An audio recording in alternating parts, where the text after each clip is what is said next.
All right.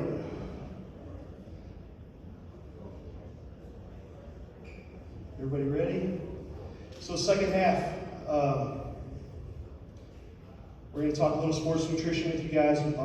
For those of you who don't know me, Dr. Aaron Lundgaard. I'm the team chiropractor. I'm also I coordinate all the strength and conditioning for the football program year round.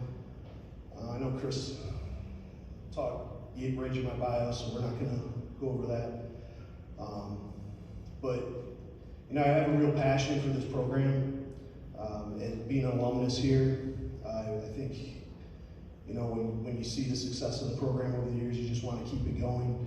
I've been lucky enough to be able to give back to the program, and I think this is one of the ways, one of the more important ways that we can do it is with education. So the strength and conditioning, yeah, it's an education for you guys, but a big part of that is if we're not fueling our bodies properly, then we're not getting as much out of it as we could. Okay, if we're not taking care of our bodies, why are we talking about drugs? We need to take care of our bodies, right? Not putting the wrong things in our bodies, but also fueling our bodies correctly. So that's really going to be the focus for today. If you could advance the slide, Daniel. One more. Thanks. I have had a lot of questions over the years since I started volunteering at the program about nutrition, and I take all those questions seriously. I've helped quite a few individual athletes in working with their nutrition and getting them healthy. Some of the players know Henry Janeway, who came to speak earlier in the spring. He was one of those players that came in, and one of the reasons that he was successful is because he committed to what we talk about. We coach these guys, and we give them valuable information, and it's what you end up doing with it.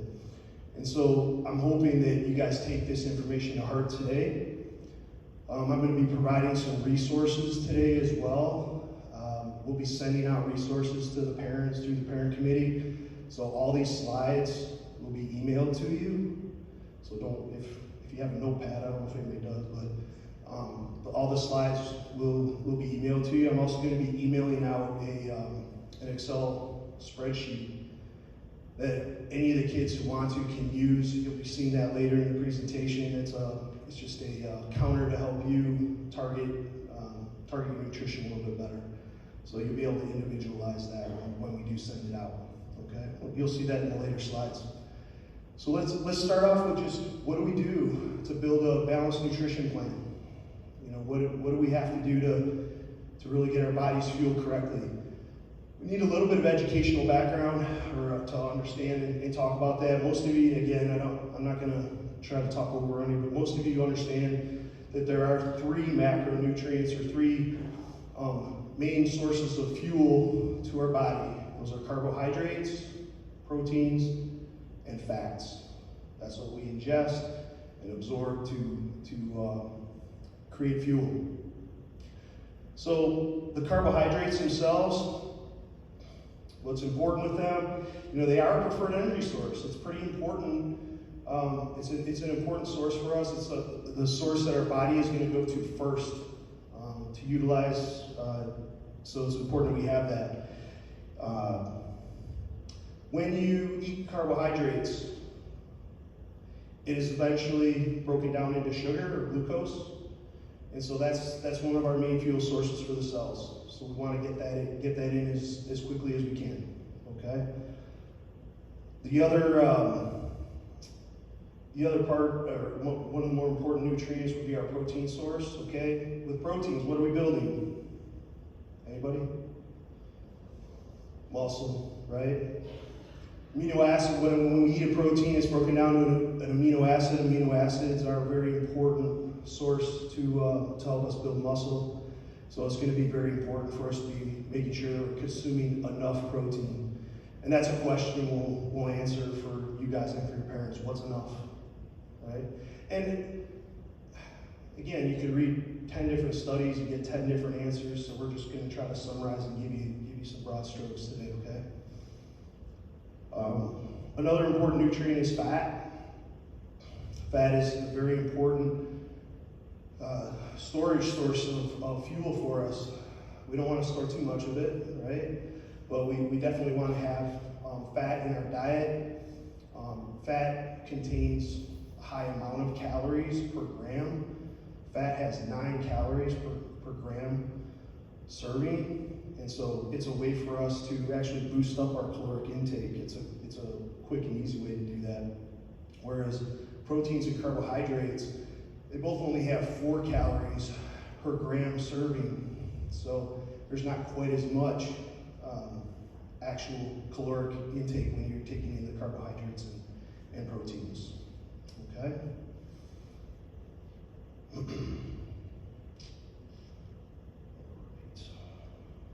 Next slide, please.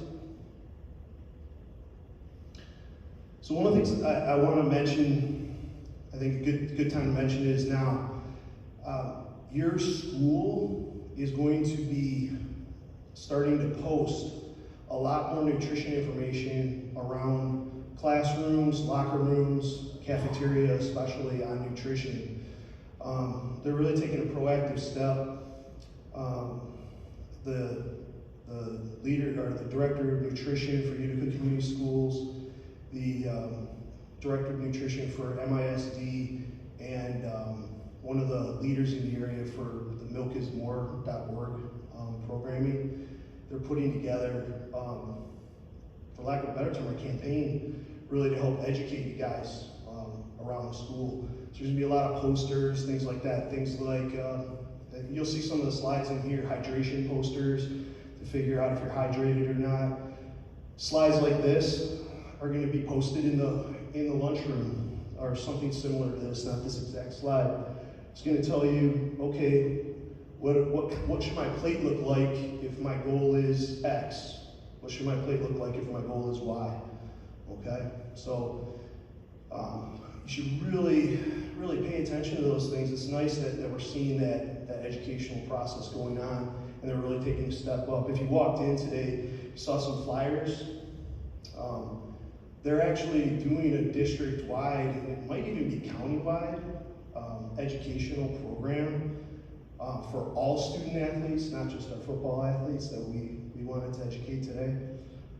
So please grab a flyer on that information and realize that there's going to be some good stuff. There will be some overlap with what I talk about today, but at the same time, they're going to really expand on other aspects of school health and nutrition. Okay. So look at this slide. When we talk about carbohydrates, proteins, and fats, and we look at our plates, if we are working hard on a given day, your nutrition needs to be different than on a day where you're resting. Okay, we need to take that into account and really think about what we're eating, depending on what's happening in that given day.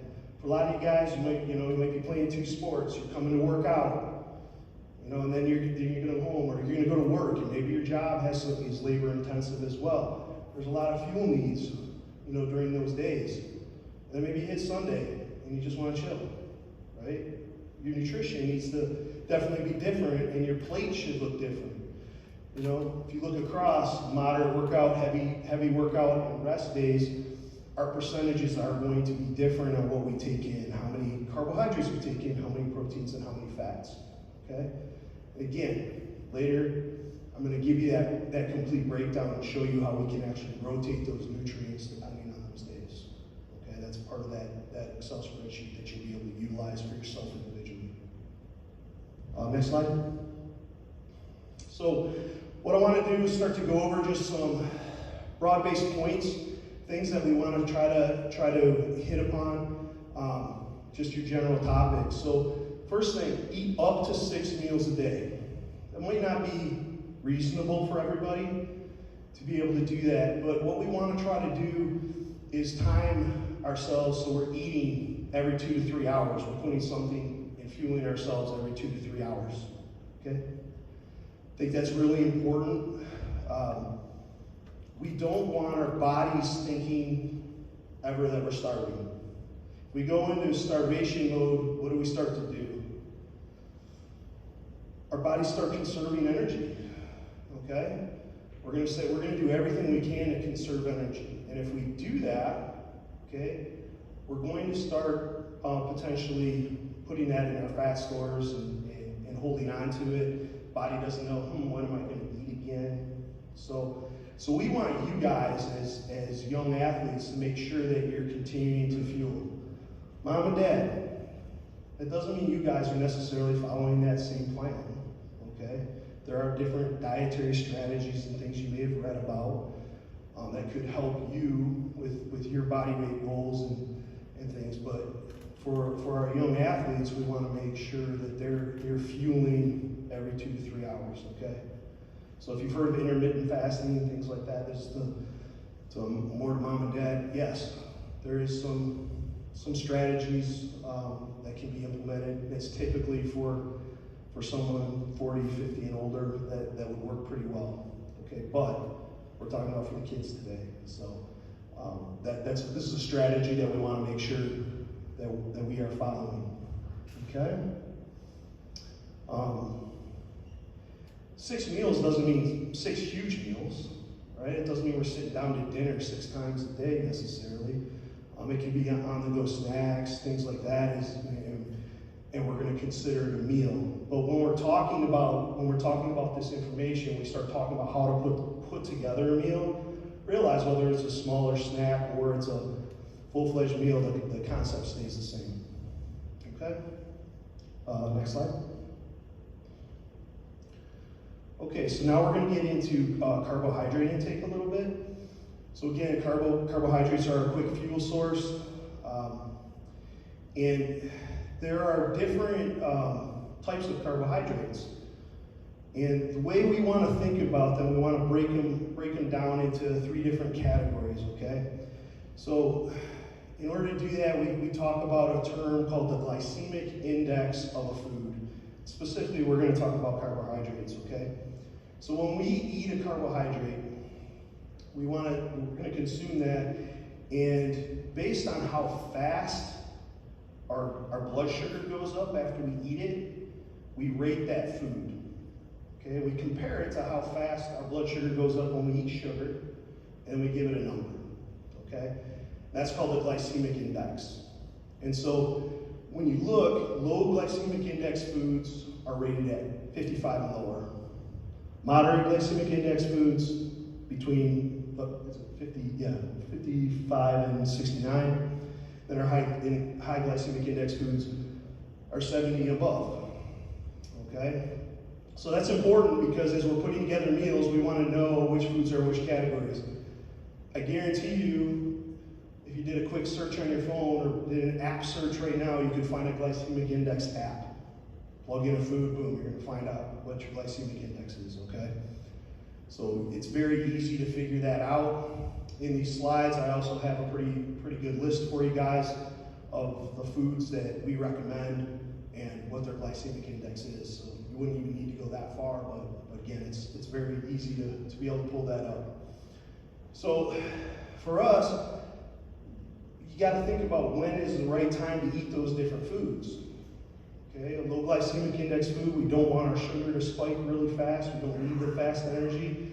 So there's a certain timing to that. Our medium glycemic index foods, well, it's going to spike the sugar a little bit, but not nearly as much. And our high glycemic index foods, our blood sugar is going up quick. So we can be strategic in when we eat these. When do you think is a good time to eat a high glycemic index food? After a workout. There you go. Yeah. How soon after a workout? What's that? Yeah.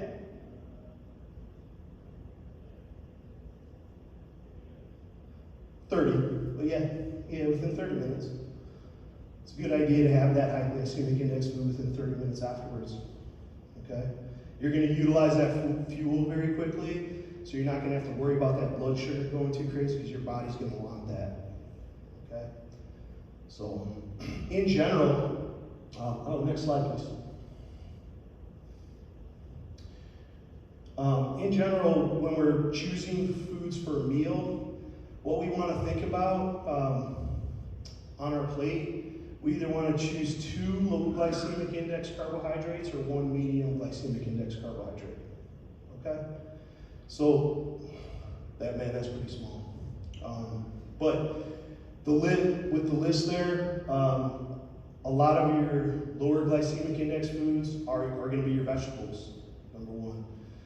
Vegetables have higher fiber content in them, and so when you're eating more fiber, it's going to slow down the digestion of sugar. And so anything that has higher fiber is typically going to be lower glycemic index.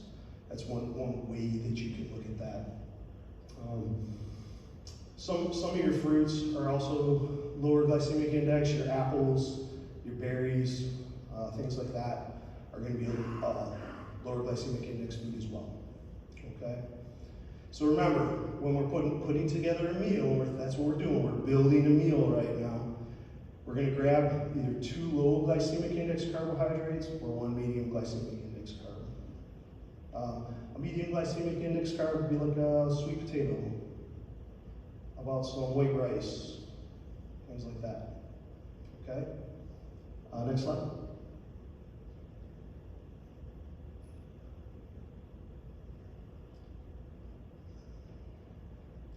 Yeah, so these are a list of some of the medium glycemic index foods. And then next slide, please. There you go. So again, it's very easy to pull up that list. In the email I send to all of you, there's actually going to be that full list of those foods, and there's actually an authorized food list, a 1-pager, so you can actually turn it into a shopping list if you want to. Okay? And it'll list all those carbohydrates and the ones that we want you to try to choose for the kids. Notice I'm talking to parents because you guys probably don't do any grocery shopping yet, right? That's one of the reasons, parents, we really want you here, right? It's important for you to hear like what should they be eating. Help you guys help them a little bit and be able to choose that shopping list and work on that. Or give them the shopping list and make them grocery shop for you. That could work too. So, when we're building that plate, once we have that carbohydrate, one of the important things is we don't just eat that carb, okay? We gotta put some protein with it. Putting that protein with the carbohydrate is very important. Number 1, we wanna get a positive flow of amino acids in our body. We wanna stay in an anabolic state, not a catabolic state. That means we're building muscle, not breaking muscle down, okay? So anabolic means we're building, catabolic means we're breaking down. When we put that protein with the carbohydrate, it's a pretty interesting thing that happens. It dulls that sugar spike. So we don't want you riding waves of getting high on sugar and then crashing, high on sugar, crashing, like a lot of you guys do during the day, right? Which is why we end up grabbing energy drinks and everything else. What we want is a nice even level of energy throughout the day. So if we're eating more consistent meals, we never spike and crash with those blood sugar levels, so our energy levels stay more even. Now when we eat those meals, if we balance the carbohydrate with the protein, it keeps it even more level, okay? Because we're trying to eliminate a lot of the spikes and crashes in our blood sugar throughout the day. Another thing that happens when we have those spikes and then crashes is we have cravings. And typically when we crave things, it's not healthy, right? It's usually not a healthy choice when we're really hungry. We're usually making poor choices. And so we got to make sure if we keep that energy level on even keel, we're not going to have those same amount of cravings. All right? The other thing we talked about in here is, and what we're going to show you is how we can cycle those carbohydrates a little bit. Again, going back to that plate, we want to make sure that we can change our plate and the way our plate looks depending on our training day. How much protein is enough? Anybody have an idea? I know it says something up there. To me, it depends on the day. We're talking to athletes here. I'm not talking to grandma, right? So there's obviously going to be different protein levels depending on your specific needs. But when we're talking to athletes, I would like to see a minimum of 0.8 grams per pound of body weight. Okay? Now, are there exceptions to that? Yes. I don't think, but you can come and talk to me afterwards, I don't think we have any athletes on our team that have kidney issues.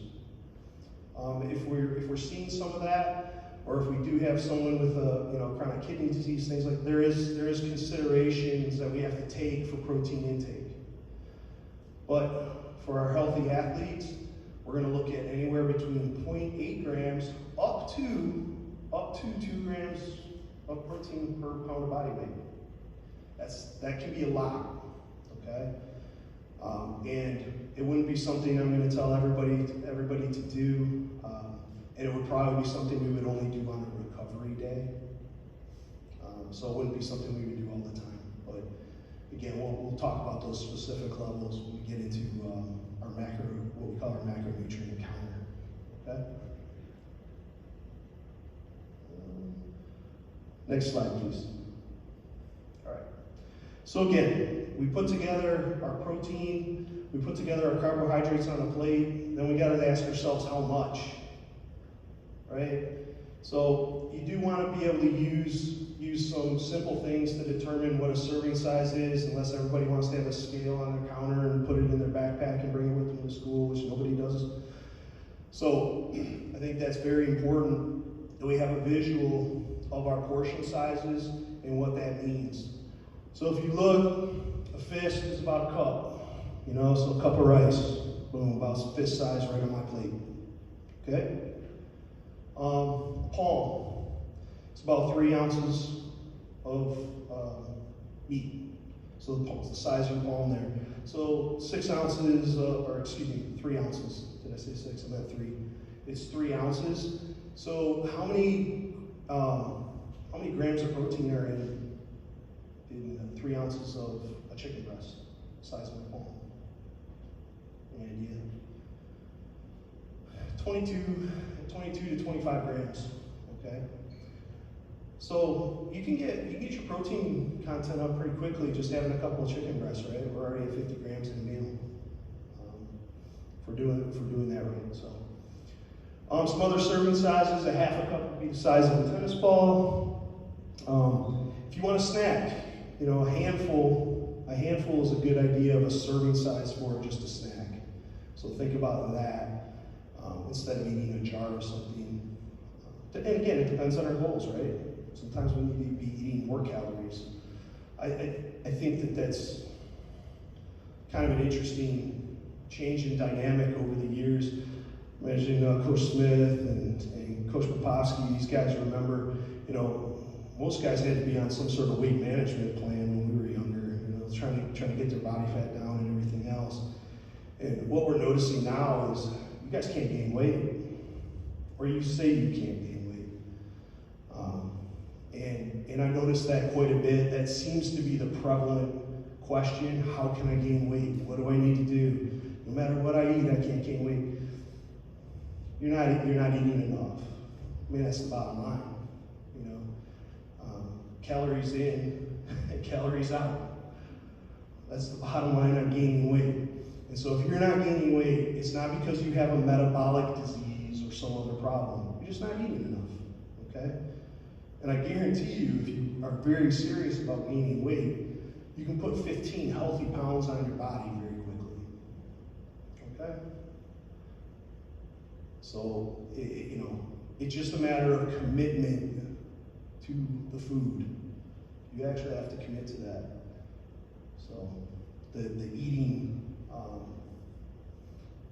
again, committing down, sitting down, even if, man, I'm not that hungry, you gotta sit down and eat it. Okay, you gotta be able to count those calories and know, I need more to get my fuel source for the day. Okay, how many guys are interested in gaining weight right now? Raise your hand. Higher. Parents, you see this? How many kids feel like they need to lose some weight? Yeah. So, Coach Popowski's raising his hand over there. Yeah. So you can see that's really where we're at in trying to help you guys. And it's not just pounds on the scale. That's not what's important. It's about putting healthy weight on, okay? So parents, it's not just pound, okay? That's not what we're doing. We really need to make sure that we're making healthy selections and adding healthy weight. And we're, again, be talking about strategies to do that. Next slide. Okay, so we talked about carbs, we talked about protein. Let's talk a little bit about fats. There's a lot of debate out there about what a healthy fat is, what an unhealthy fat is. I think we can kind of go down the list and look. So to get into the science just a little bit, one of the biggest problems with our we'll call it the American diet, is too much processed food. I think everybody knows that at this point.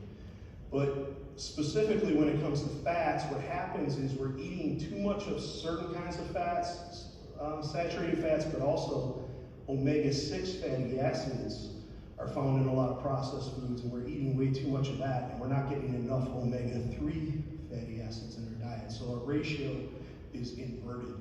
Normally we like to see a 1-to-1 ratio, and we're like, that's ideal, is a 1-to-1 ratio of omega-3 fats to omega-6 fats in our diet, and that really doesn't happen.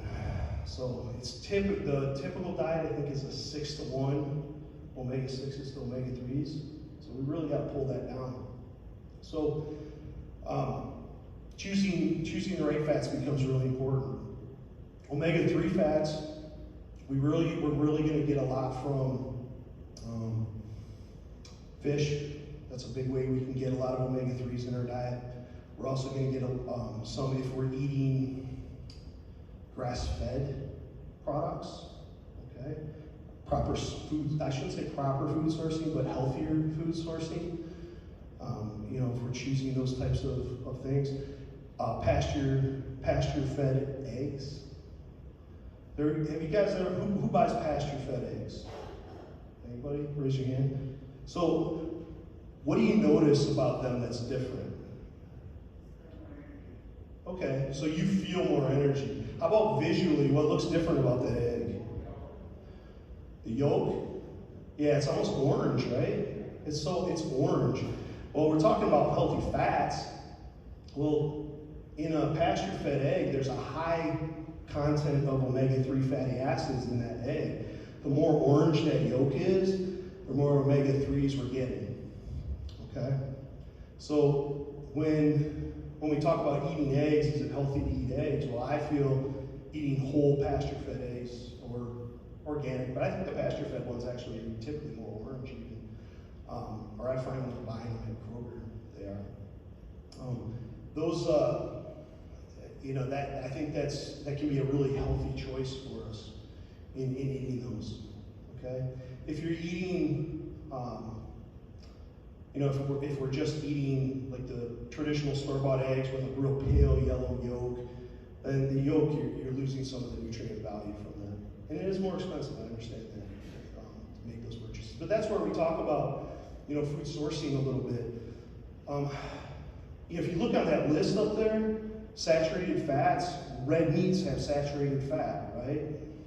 But if you actually eat a grass-fed steak, there's actually omega-3 fats in the fat of that steak, okay?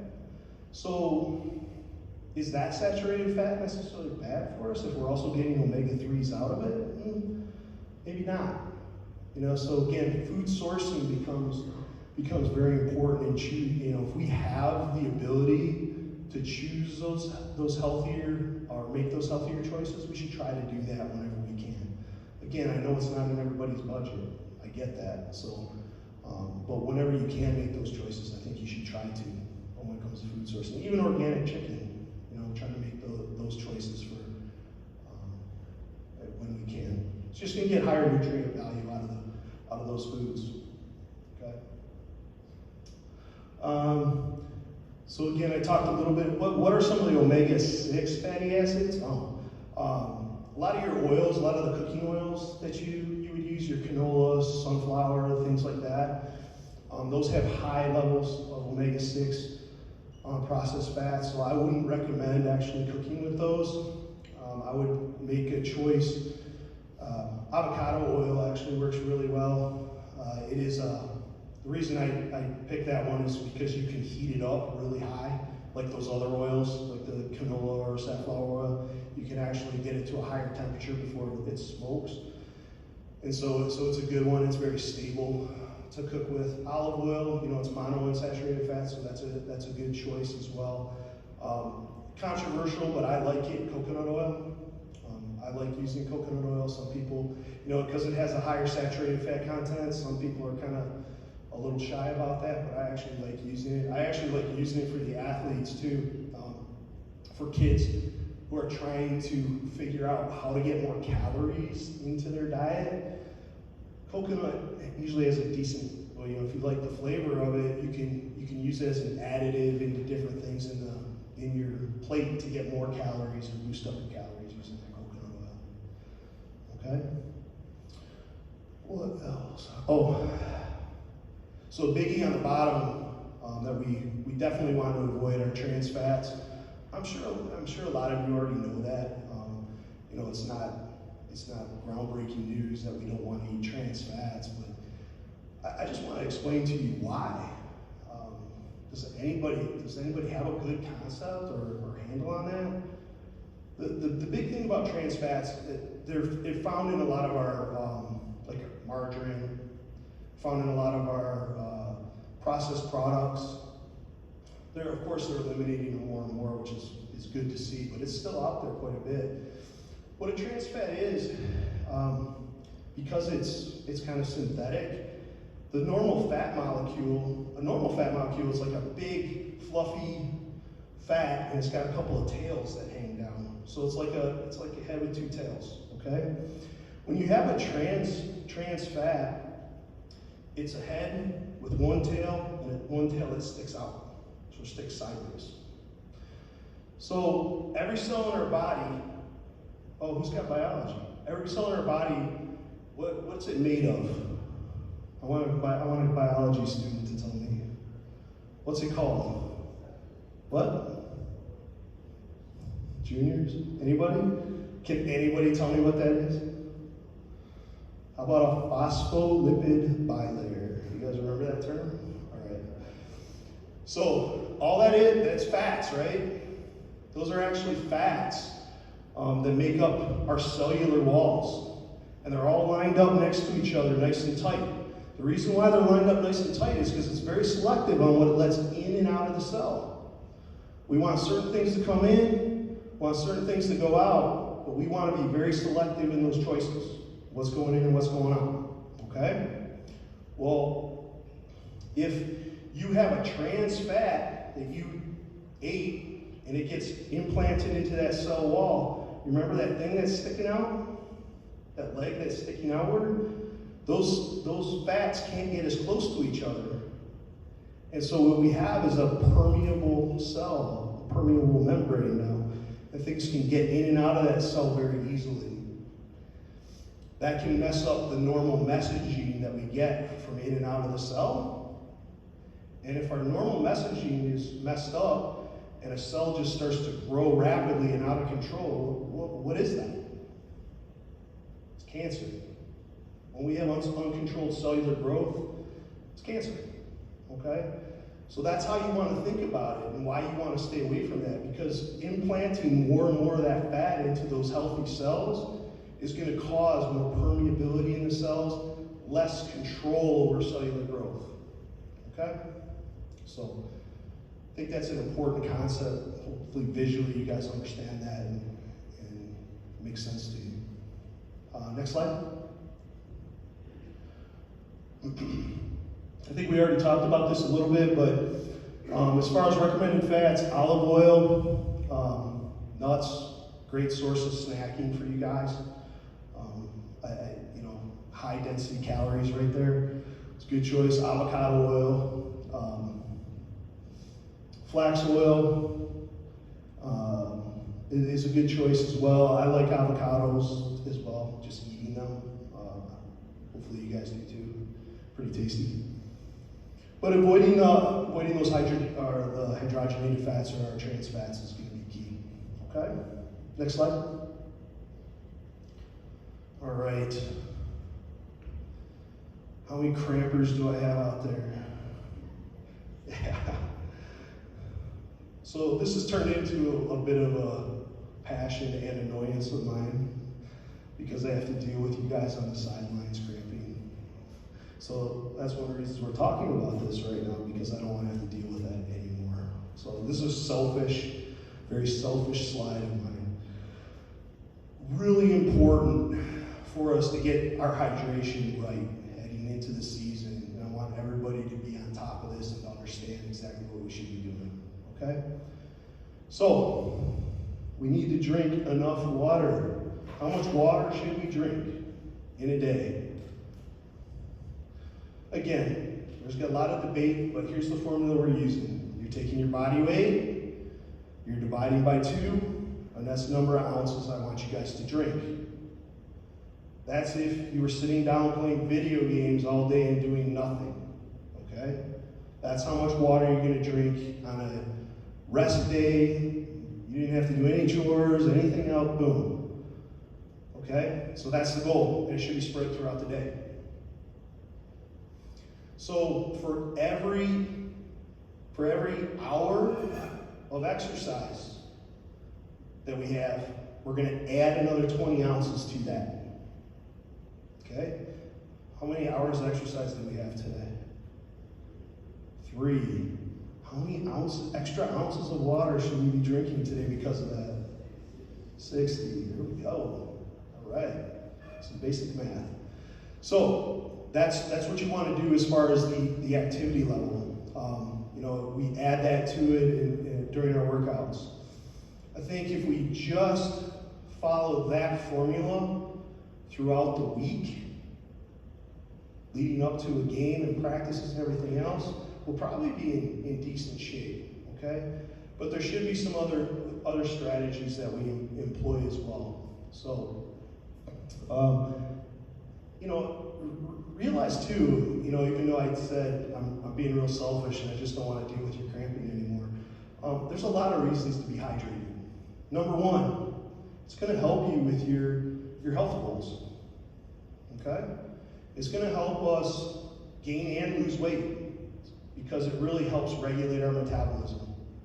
It's going to help us absorb more nutrients from the foods that we do eat. So if we're properly hydrated, we're going to be more apt to be able to absorb nutrients. That's extremely important. Helps with cellular function. Okay? It helps our bodies heal.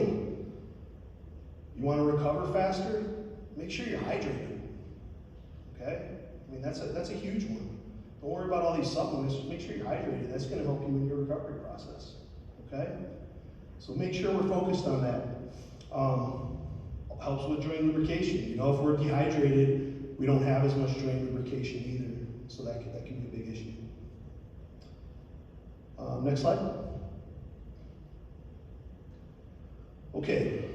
So when I gave you that formula for water, it's water. It's not Coca-Cola. It's not Monster. It's not Rain. It's not any of those drinks. Okay? We need to be drinking more water and eliminating those empty calories.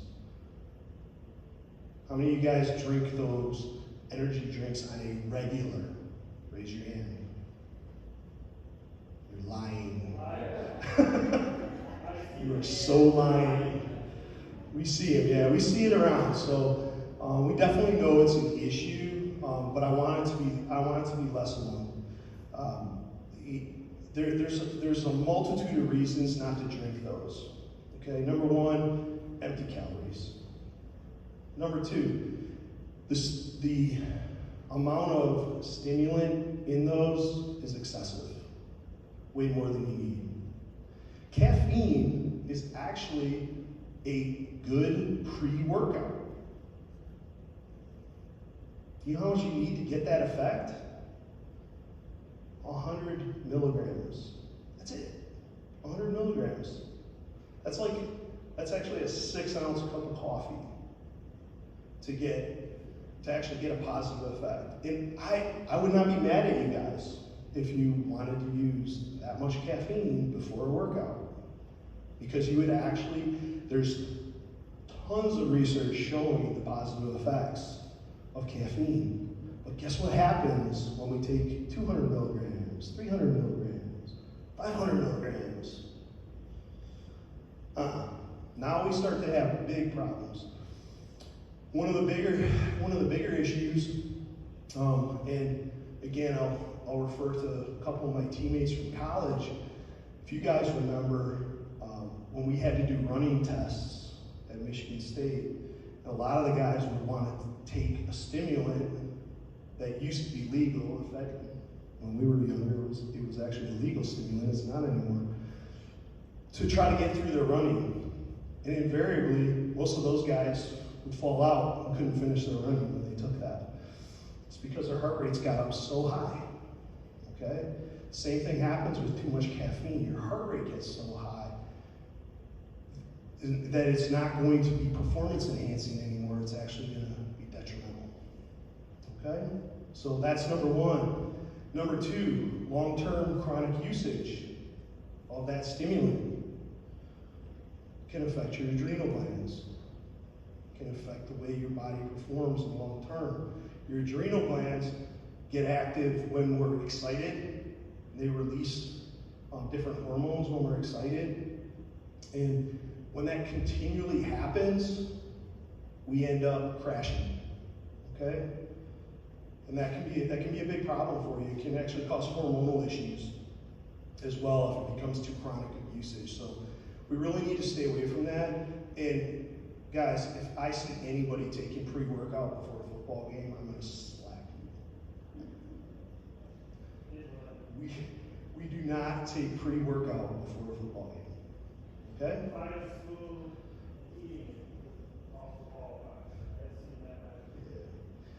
We really, I say before games, you don't need to take that, okay? Again, if you really want or feel like you need 100 milligrams, 6-ounce cup of coffee, they make chewing gum with 100 milligram caffeine in it. You have a piece of gum, chew it for 10 minutes. You get the same effect, okay? Again, you want a performance effect, you don't want to crash. So really think about that. Important with the energy drinks. There's, when you look at a lot of the accidental deaths that have happened in the college football realm over the last 5 to 10 years, when you dig deep into the stories and what's happened, invariably stimulant use is involved. Yep. It's dehydration and stimulant use. Those are the two factors that are involved in those deaths. So we can tackle both of those. Just don't use that stuff, and make sure we're properly hydrated. Okay, that's going to be important this week, I hear, in the next couple of days. So, are you hydrated? So this is one of the cool slides that you guys are going to be seeing around the school that the nutrition program is actually going to put out. Hopefully they'll have them in the bathrooms. I think that's what they're planning on putting them. Makes sense, right? To help you determine whether you're hydrated or not, you can just look at the color of the urine. Okay? So you can see if it's clear to light yellow, we're in good shape. As we start to get into darker yellows and even into the brown colors, we're not doing well. That's a hydration issue. The only thing I'll say is if you do take multivitamins and things like that, sometimes it can affect the color of your urine a little bit. It'll typically only affect that for about 2 to 3 hours after you take it. So you may need to pay attention to your hydration after that, a little bit after the multivitamin. But you can also notice, like, if the urine smells, if it has more, not horrible, but just kind of a odor to it, that can be a sign of dehydration as well. Okay? So yeah, these charts are going to be something that's added to all the schools to help with the athletes in determining their hydration levels. So I'm excited about that too. Next slide. All right, so I think we already went over this. First, this is for game day and practice days and competitions. Okay? So we already know what we have to do for our hydration levels. Half our body weight in ounces, plus we determine how many hours of exercise we've done or are going to do and add 20 ounces per. Okay? Then, for you guys, you're going to do 12 ounces of water or liquid IV about 15 minutes prior to the game. You guys, a lot of you have had cramping issues, recognize, what do? I give you guys a water bottle with liquid IV as you go into the locker room before you're going to run out of tone, right? 15 minutes before the game. That's what we're doing, we're timing that out. Where you guys get into trouble, where some of the players don't do a good job, is this next bullet point. 2 to 3 gulps of water or Gatorade every 15 minutes during the game. Sometimes that's difficult, I get it, but you gotta seek it out. You guys have a lot of sideline support to get that to you, but you guys gotta seek that out. Every time you're on the sidelines, I know you're getting coached up, but at the same time, you gotta grab some water or Gatorade too, okay? We gotta make sure we're doing that during the first half and second half. Halftime, another 12 ounces, water or liquid IV, right at halftime, right when we walk in. Gotta get it down, okay? And then we want some recovery time too. So after the game, you want to make sure you're getting some water, Gatorade, chocolate milk, things like that in, just to get the electrolytes back up. That's going to help you with recovery, so you're not as sore the next day or into Sunday. Okay, so we want to make sure that we post-competition hydrate as well. Any questions on that? I want to see it. I got to see it from you guys this year. Okay. Next slide. Okay, so this is just a summary slide talking about what we did to build a meal, right? We're doing 6 meals per day, about 2 or 3 hours between meals. We're drinking what we just talked about, half our body weight in ounces of water per day, plus our exercise allotment, combining a protein and a carbohydrate with every meal. Protein, we already know protein. We've talked about portion sizes already. Choose up to 2 low glycemic index carbs or 1 medium glycemic index carb. Food preparation, we prepare grilled, steamed, boiled, broiled, over frying. Okay. If we're frying, again, if we use a healthy fat to fry, that could be an option, but just in general, it's a healthier choice. And we already have that list that I showed you guys of the authorized fats, and also in the shopping list that you'll be getting emailed to you, there's the authorized food list that has all those fats listed in them. Okay? Next slide. I feel like I already covered a lot of the protein sources. Let's talk about that briefly, because again, it goes back to food sourcing. Whenever we can, we want to choose healthier food sources. So I mentioned grass-fed and organic products whenever possible. With your fish products, for those of you who don't know, you should try to choose wild-caught fish options, not farm-raised fish options, okay? So whenever you can, choose wild-caught. That's for the same reason, it's better to eat grass-fed. Basically, a grass-fed or a wild-caught animal is being fed its normal food. It's eating, it's grazing off the land. It is eating its normal food source in the water, and so it's going to develop normally. A farm-raised tilapia, for example, is being fed soy. There's a fish eats soy.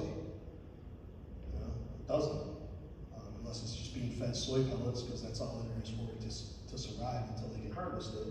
But that's not a healthy fish. Okay? So again, choosing better food sources is always a good idea. Even when it comes to fruits and vegetables, wherever we can, local, organic, all these choices can be definitely healthier food choices. It doesn't have to be. Again, cost is always a factor. We have to weigh that out. You know, we want to be cognizant of that, but whenever you have that choice, you should do it. Up there I said egg whites. That's a typo. I apologize. I missed that. But I told you already. We talked about it. Whole eggs, especially for our young athletes. We want whole eggs, and we love pasture fed if possible to get those higher omega-3s in their body. Okay. Next slide. So the low glycemic index sources. This one's a little bit bigger, but we can see some of the fruits: apples, cherries, apricot, grapefruit. Fruits in general, a lot of fruits can be a higher glycemic index. Like watermelon, it's like 91. It's up there. It's a high glycemic index food. Does that mean watermelon's bad? When do we eat it? Pre or post? Pre or post workout is a great time to have some watermelon. In fact, I'll get to it later, but since we're talking about watermelon, you guys all like, again, pre-workout powders and everything. One of the best pre-workouts out there that you can do is watermelon and pink Himalayan sea salt on top, right before your workouts. You guys like all those nitric oxide supplements that give you a pump? Yeah? There you go. Watermelon and pink Himalayan sea salt will give you that same pump. Okay? Good, next slide. And one more. One more. Good. Okay, so again, we went over all the macronutrients. We talked about hydration. We built a proper meal. What I want to talk about next, this is the advanced macronutrient planning. So, when athletes have come to me in the past and they're very serious about gaining weight and how to do it, I always give them a homework assignment. Some of you might know what that homework assignment is. What do I tell you to do for me? Give me a 3-day food diary, right? Oh, Ben's sitting back because he goes, I forgot to do that. Yeah. When you forget to give me the 3-day food diary, guess what I forget to do? Talk to you anymore about it. That's my qualifier, in case you haven't figured it out. If you're serious, you're going to get back to me on that. If you're not, you're not. It's a lot of time. to give somebody a nutrition plan, people pay a lot of money for that. I'm willing to do it for you for free, but you got to give me some time too. Okay? You got to give me some time. So that's the first thing. We look at a food diary and we figure out what you're actually eating. Are you eating enough? Are you eating too much? We find out what your actual macronutrients are. Then from there we can kind of build a plan for you. So when we're trying to, since the majority of you raised your hand and said, hey, I want to gain weight, we'll talk about that in most of these examples, okay? Cody, how much do you weigh? 200 pounds, right? So Cody wants to gain weight. So what is a good goal for Cody? How much weight should we try to put on Cody over the summer? What? No. So the formula is, he's a 200-pound athlete. Our goal is, our initial goal for him is not to put more than 20 pounds on him in the first cycle. Okay? We don't want to add more than 10% of their body weight at a given time. The reason we don't want to do that is because we want to add as much healthy weight as possible. And if we try to take Cody from 200 to 250 over the summer, he's probably going to get a lot of fat. Okay? And we don't want Cody to be fat because he's a linebacker and he runs around. We need him to be athletic. Okay? And so for someone like Cody, the initial goal we would set out would be to say, okay, we're going to try to get to 220 pounds. And there's not going to be a time limit necessarily to get there, but we're not going to change our caloric intake or our macronutrient intake or anything else until he gets to 220. Then when he gets to 220, If we want to keep going and he's still at a healthy weight, what do? We can add 22 pounds onto him, if that was our goal. Is this in 4 weeks? No. We're talking about weeks to months here, okay? But you slowly build and add. That's how we do it healthy and safely. It also depends on the position that you play, because one of the things that we look at, we want to look at, is body fat. Because our skilled position players are receivers, running backs, linebackers, quarterbacks. We want them at a certain body fat percentage where they're going to be most athletic. That's typically between 12 and 16%. That's where they're going to be the most athletic. Below 12%, we start to lose some athleticism. We start to have joint problems, things like that. And so I really don't like getting my guys below. Some of you are naturally below that, a little bit below that. But that's where, if you're naturally below that, guess what? You have the ability to gain some weight, right? You got a little bit bigger window to gain that weight. Okay? So 12 to 15%, and then for our linemen, it's going to vary, especially at this age. I would love to see our linemen in the low 20s. That's definitely not always the case, and that's okay too.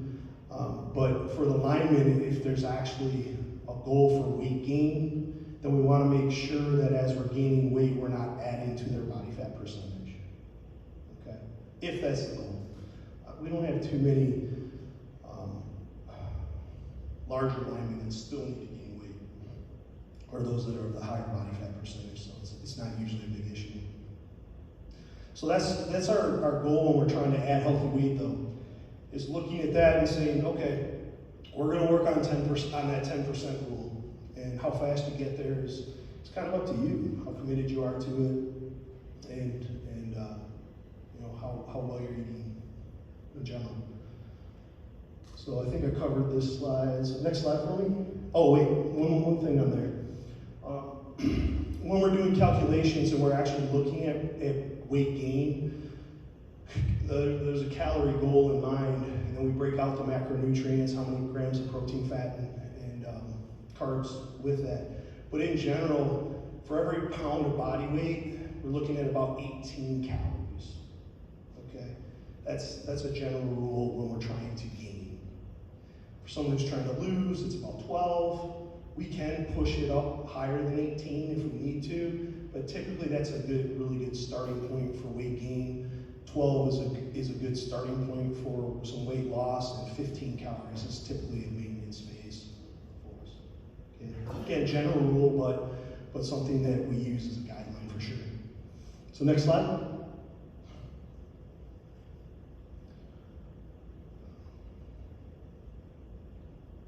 There we go.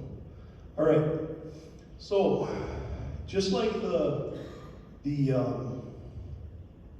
plates, the actual pictures that they're going to be putting up in the cafeteria, I was pleasantly surprised. A little side story. I sat down and had a meeting with the director of nutrition for UCS and MISD, and also the local.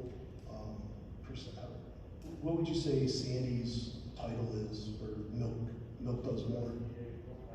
Yeah, she's a registered dietitian and nutritionist. But I sat down and I really didn't know what to expect. They wanted to find out what we were going to be talking about tonight, and I wanted to know what kind of game planning they had for nutrition here.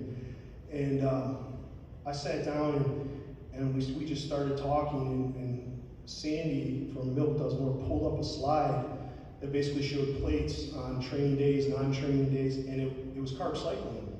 That's what she had a plate on. I was surprised to see that they were going to be teaching that, or trying to educate you guys on that. So that's what we're talking about here with advanced nutrient planning. We have different days, different ways we're eating depending on the day of the week. A heavy training day. Was today a heavy training day, guys? Yeah, it was, right?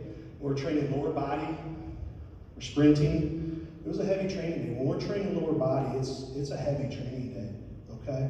So when we have a heavy training day, we want a higher carbohydrate day to match up with that, okay? So you can see with a high carbohydrate day, we're trying to get 2 grams of carbohydrates per pound of desired body weight. So that's not 2 per 200 pounds for Cody, that's 2 per 220, because his goal is 220, right? So you gotta think about desired weight, the goal weight, not what his current weight is at if we wanna make those gains, okay? And then again, 1 gram of protein per pound of body weight on that high carbohydrate day, okay? You can see a medium carbohydrate day. What would you guys consider a medium day? Maybe Thursday? We're doing explosive work, but the workload isn't quite as intense, okay?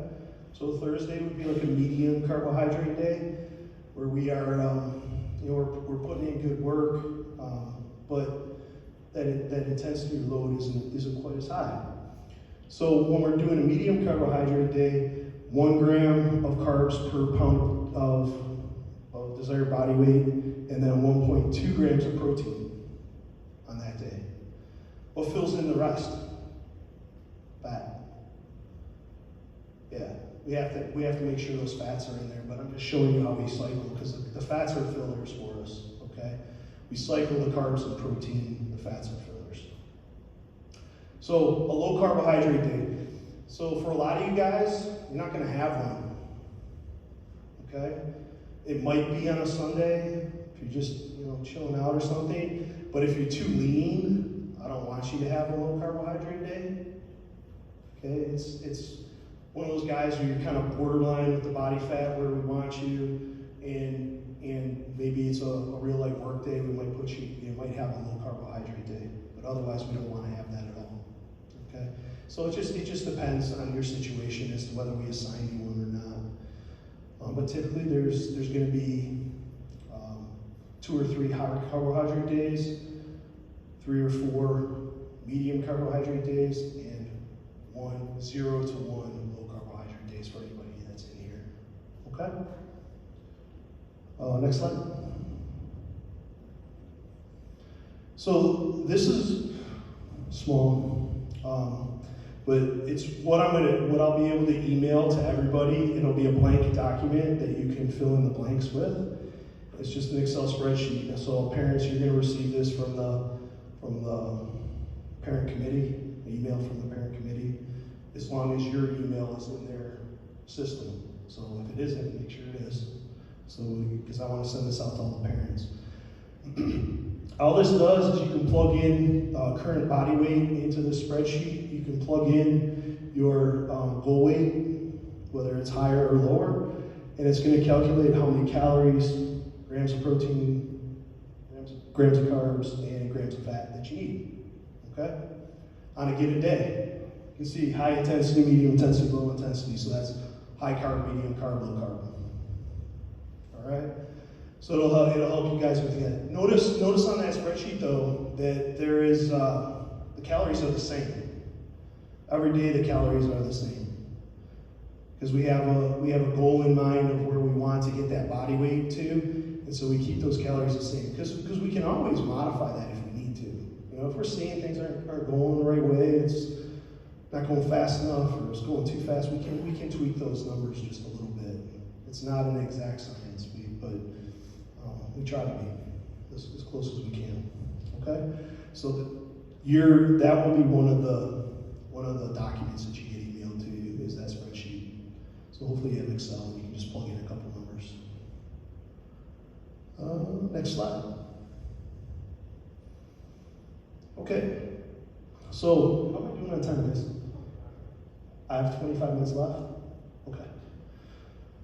All right, we should be good.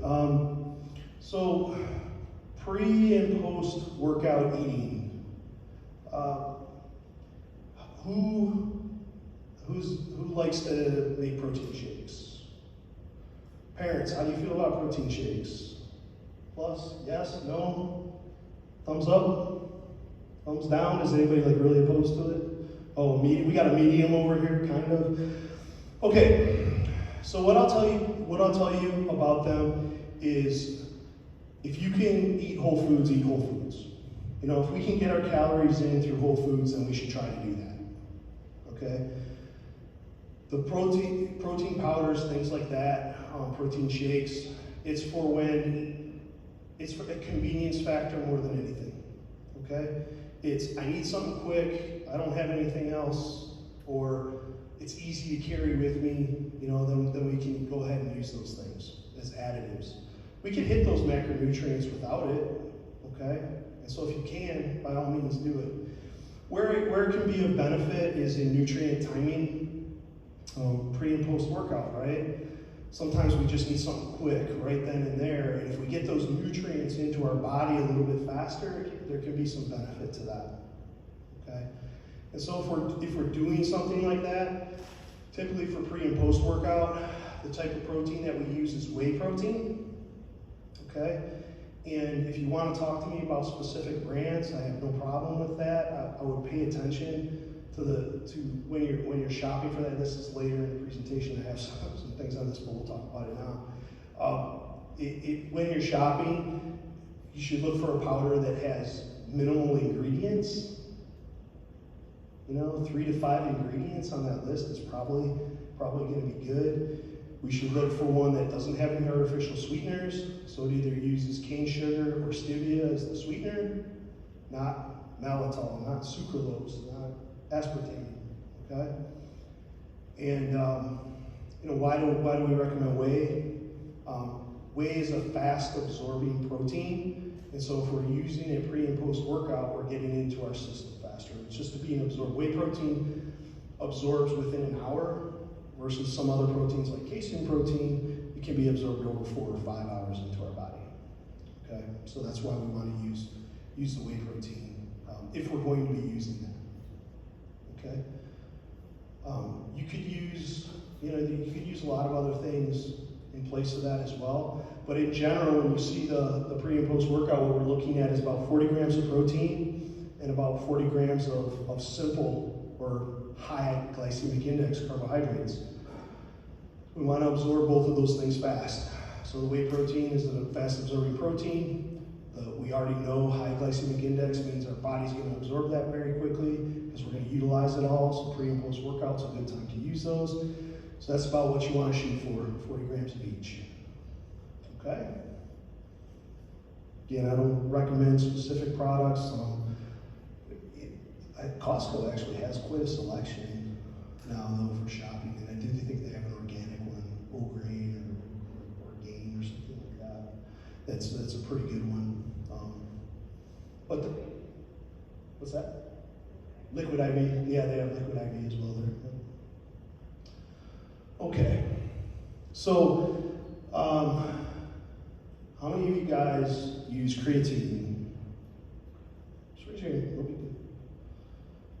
So, parents, how many of you have concerns about creatine? Okay, what are your concerns? You just don't know if it's healthy or not. Okay, perfect. So we're going to talk about it. I'm not here to recommend it. I'm not here to shoot it down either. Just realize caffeine and creatine are some of the most researched sports supplements out there. Okay, there's thousands of articles on both, which is why I talked about caffeine, is that it can be ergogenic, it can be performance enhancing at the right dose. Creatine. Creatine was widely used for a long time. They got a bad rap, and now you're starting to see it used again. Okay, why did it get a bad rap? Really, because people. Oh, were you raising your hand? Oh, because people were. A lot of athletes were cramping. Okay, that was the biggest and number one complication with it. You're getting athletes that would cramp. It wasn't a large portion size, but still, it was happening. There was also concerns about kidneys as well with using creatine. And what they found is, just like when we talked about higher protein, if you do have a kidney disease or loss of kidney function, then staying away from creatine is definitely a good idea because it can increase the filtration load on the kidneys, okay? But creatine does have an ergogenic positive effect on performance. The studies are pretty clear on that, okay? Now, how it affects performance, it basically helps you think about getting that last rep, okay? That for an athlete, that's what you think about it. It's gonna help you get that last rep, or push that last rep out, okay? It's a quick energy source for the muscles, and so the muscles can grab it and use it and have a harder contraction, so it will help us with that. It'll help us with our max effort work a little bit, okay? Is it necessary? Nope, not at all. But the research would tell you that, yeah, there is some ergogenic or positive effect in that way, okay? If you are taking it, the right time to take it is with that high glycemic index carbohydrate, so it will be perfect pre and post if you were taking it, okay? Again, we're not up here recommending it. I'm not telling you yes or no, but just realize that there's, there is research, and most of the negative had to do with cramping and kidney function. They found the cramping too, well, the cramping really had more to do with hydration levels than anything else. But it does draw water into the cell, okay? So it's actually drawing fluid into the cell, and so the rest of your system can get a little dehydrated from that as well, okay? The other thing I have listed up there, I don't think many guys use it, but it's glutamine. There's really hasn't been any negative studies on glutamine. It can be helpful for muscle recovery and also helpful for digestive tract health. So, but again, I don't think a lot of you guys are utilizing that. So, next slide, please. And we're going to jump into sports supplements. So a lot of this, this can spill into question and answer, because I know a lot of times parents have a lot of questions on this as well. What our concerns are. We've actually touched on a ton of this already in our talk, so we're just gonna kind of highlight some of it and jump back into it. So one more slide for me. Again, we talked about the meal replacements, protein powders, things like that. Look, I'm not against it if we need it. Think about convenience factor. If you're just struggling to figure out where to get those meals in, okay, but it shouldn't be like 3 meals a day are these supplements, okay? So make sure we're paying attention to that. Next slide. Already talked about this one. Next slide for me. Okay. Multivitamins. Added, is that something parents, a lot of the kids taking them or not? Raise your hand if your kids take them. Multivitamins, okay. Good. How about essential fatty acids? Does anybody take those? Parents or kids? Basically your fish oil, do you take fish oil supplements? How about probiotics? Anybody take probiotics? Yeah? Yes? Okay. So these are all, things that we can discuss. They're not really along the lines of necessarily sports nutrition, so if there's specific questions at the end on any of those, please ask. All I will say about that is please make sure that you're choosing a high quality supplement. Pay attention to the company that makes them. Make sure that they have a certification and that they're actually self-monitoring their products. The FDA doesn't regulate them, but they can voluntarily choose to be monitored in that way, and so make sure the company's doing that. Most products that are sold in a doctor's office, I should say most, any in my office, but most offices will make sure that the product is reputable and that they have those certifications, so you know what you're getting. You have to make sure you know what you're getting in that bottle. So just pay attention to quality supplements, for sure. Next slide. Okay, I think I hit all that. The last one on that list is fat burners. You know, fat burners, your pre-workouts, all in the same category. I'm really encouraging you guys, please stay away from those products. Even like I said, your pump products, the ones that, you know, that all that is nitric oxide.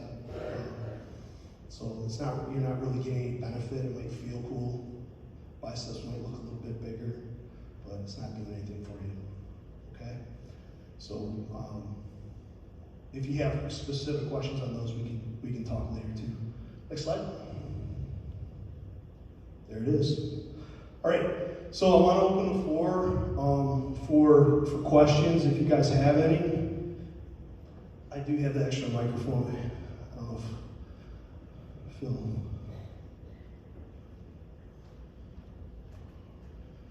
The reason what's that? Yeah.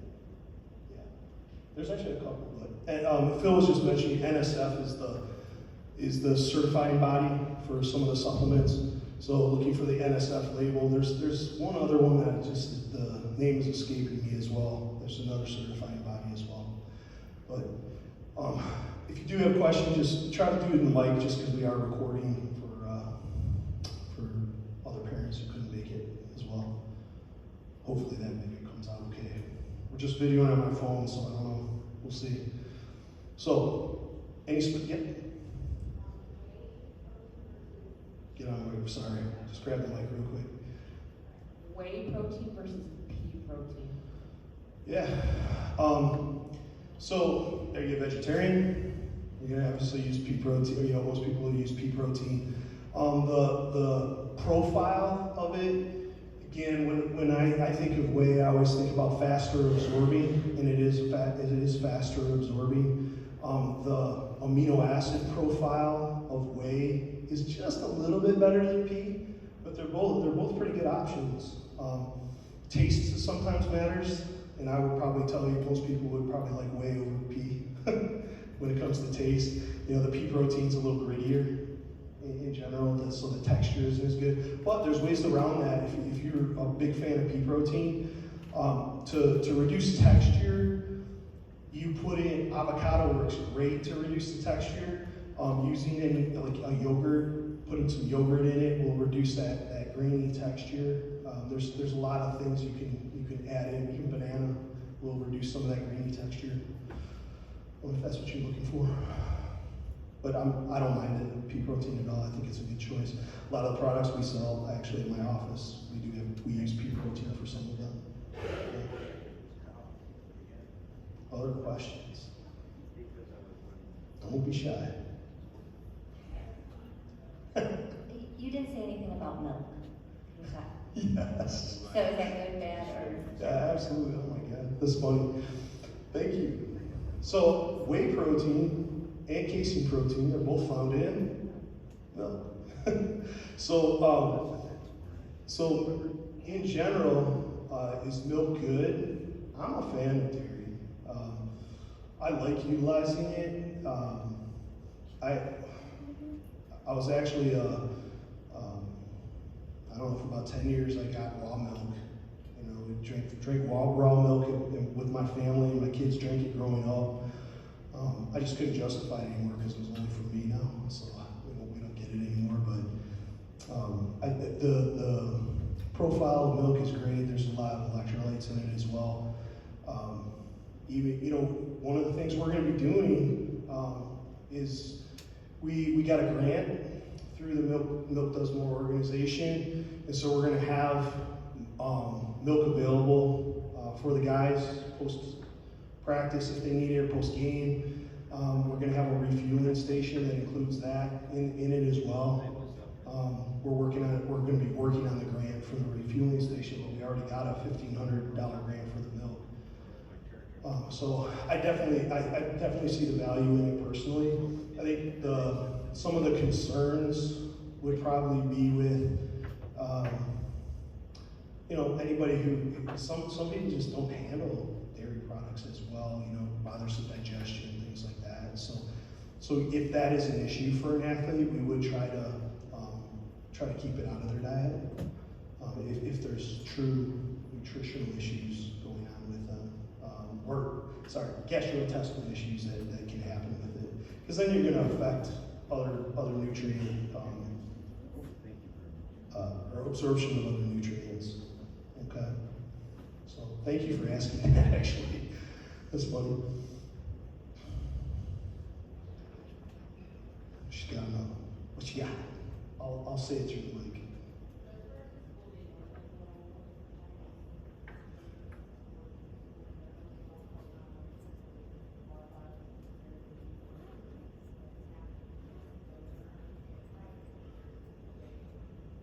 Yeah, what is Phil? What's the specific policy? She's asking about hydration during the school day. So I know there might be a rule, but I know a lot of teachers are pretty lenient about that. So what's the official rule in the school? The official rule is the teacher's choice. It's their classroom they choose. I don't know of too many that have an issue with it, especially if you go in and explain it. Why you're doing it, the purpose, and as long as you're taking care of it, it's usually not an issue. We could always talk if there's other issues where it's not being able to happen. There's ways to. Yeah, I would encourage any parent, if there is like a sticking point like that, or one of the players, don't cause a conflict with the teacher, but actually come and talk to the coaches and let us know, because we might be able to have a conversation specifically with that teacher and just kind of say, hey, here's the issue, and I think we'd be able to address it. If that becomes if it becomes an issue, you let us know, and we'll try to handle it internally as well. What about food? Food's usually okay too, right? Depending on the teacher. And if someone, be courteous. I have a training. My training room has a fridge, so some of the guys will store stuff there as well. Yeah. And then there's a microwave there to heat it up. I have a microwave in my classroom and a mini fridge. So there's ways for the kids to heat up if they want to bring their own stuff and heat it up. I have multiple people take advantage of that during the day. To the students, though, if you're eating in class, clean up your mess. You know what I mean? If you make a mess in the teacher's class, guess what they're going to do? Tell you not to eat in class. But if you're courteous about it, you're not making a scene about it, it won't. I'm sure it would not be an issue. Anybody else? Yeah. Protein bars. Yeah. That kind of goes in the category of meal replacement. The biggest challenge that I see with protein bars is most of the protein bars have artificial sweeteners in them. I'm not a huge fan of utilizing that. That is a personal preference. I just don't like them. I think they're unhealthy. So that being said, there are bars out there that are pretty basic. We're probably actually going to have some for you. Our goal for this season is number one, and the guys hate me for this already. We're reallocating the nutrition budget. There's not going to be post-game pizza. Sorry. I know. So what we're going to do is we want to allocate those funds to pre and post-game snacks that are healthier. We're going to be distributing those as you guys get on the bus, because we want you guys eating about an hour and a half or so before the game again. So even though you're going to eat after school, we want you eating again at that time. So we're going to get you guys different snacks that you can choose from as you get on the bus, and then those same snacks will be available post-game as well. Okay? Along with the Gatorade and everything else that we already have for you. So, now I forgot the question because I got off track, but protein bars, yes. So there's probably going to be some like granola style bars, kind bars, things like that are more whole foods, whole food options, but we're going to probably stay away from the ones that are loaded with the additional, artificial sweeteners and stuff like that. And I would try to stay away from that too, just in general at home. There's a lot of healthy ones that you can choose from that are pretty convenient. Some of them are a little higher to find. The challenge is the protein. You know, most of the bars that I don't like, the only positive to them is they typically have a little bit higher protein content that you can get in there. And so choosing maybe a healthier bar and then having an added protein that they can eat with it would be a good idea, if possible, okay? But yeah, not a huge fan of them, I guess, the short answer. Oh, 5 minutes. Yogurt. I like yogurt. I love yogurt, I love cottage cheese. I think they're both really good food options. Greek yogurt and cottage cheese both of them have a very similar profile as far as their macronutrient contents. When I say that, I mean plain Greek yogurt, not the artificial, or not the sweetened ones. But both of them have great food profiles. Again, as long as you're not sensitive to dairy, great choices. I think it's an awesome snack before bed, actually. Greek yogurt and cottage cheese both have higher amounts of casein protein in them. And so I mentioned earlier, the casein protein is actually a slow release protein, so it'll release over the course of 4 to 6 hours at night after you eat it. It's a perfect time while you're sleeping to not get into what we call a catabolic state, right? We want to stay protein positive or anabolic, and so it helps do that. So it's a great midnight snack. Even throwing a little bit of honey in there to sweeten it up. I like using honey in my cottage cheese or Greek yogurt. It tastes really good. So yes, I'm a fan, for sure. Good healthy food. Yeah?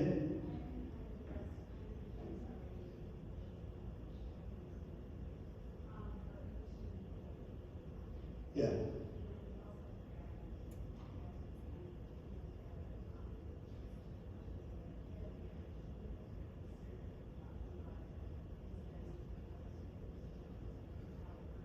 How early they start. So the question is there any concerns with age limit as far as your creatine or caffeine usage in the moderate amounts we talked about? Again, no age limit on the energy drinks, not a fan. What I would tell you is it's not an age necessarily, it's the physical maturity of the person that you have to pay attention to. And how physically mature they are to be able to handle that. The caffeine, no, I don't have a big concern about it. I let my daughters use it when they were in starting like in middle school. I would let them have a small cup of coffee before events, things like that. So I don't have a big concern about that one. The creatine, I would say, once they're training heavy and they have muscle maturity, it's okay to start using it.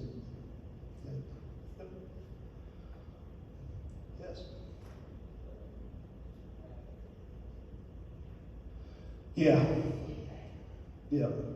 Yes. Yeah, that's something that we would love to be able to control. He said there's energy drinks and diet sodas and everything in the vending machines. We understand that. We can't control everything, but what we're trying to do is get you guys better choices, right? So again, the grants that we're getting, things like that, we're working towards that.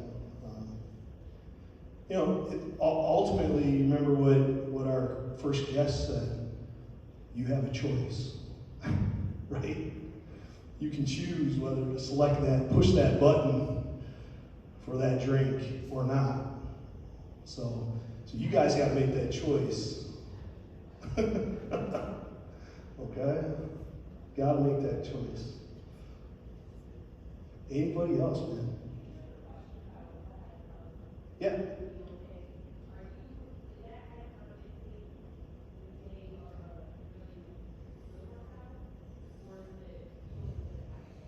It's on that day. So the question was with the carb cycling, is the high carb day supposed to be preparing for the next day or for that specific day? No, that specific day is when we're eating those, or doing that high carb day. Okay. Awesome.